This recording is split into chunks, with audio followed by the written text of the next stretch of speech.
গতকাল রাতে আমাদের ডিনারে ছিল তান্দুরি চিকেন, নান, রুটি এবং সাথে রায়তা। রায়তা এটা আমার প্রথমবারের মতন বানানো, খেতে দুর্দান্ত হয়েছে। তাই চিন্তা করলাম যে রেসিপিটা আপনাদের জন্য নিয়ে আসি। So let's get started.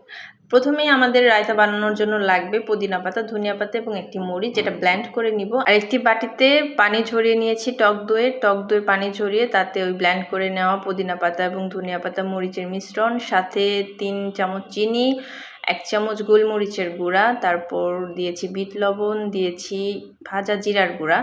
এরপর একটু দুধ দিয়ে দিলাম। অনেকে তেঁতুল আর গরম মশলার গুঁড়া ইউজ করেন, এটাও ইউজ করলে আরও বেশি মজা হয়, কিন্তু আমার কাছে ছিল না বিধায় আমি ইউজ করতে পারিনি।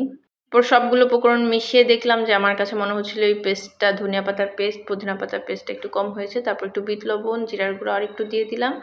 আর আরেকটি পাত্রে আমি একটু শসা কেটে নিয়েছিলাম। মিক্সড করে খেতে আমার কাছে ভালো লাগে। চাইলে শসা ছাড়াও খাওয়া যায়।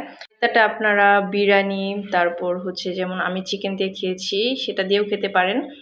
আর আমার কাছে এটা খুবই ভালো লেগেছে। আপনারা বাসায় অবশ্যই ট্রাই করবেন। ট্রাই করে কমেন্টে জানাবেন কেমন হয়েছে। নতুন কোনো ভিডিও নিয়ে আবার দেখা হবে। আল্লাহ হাফিজ।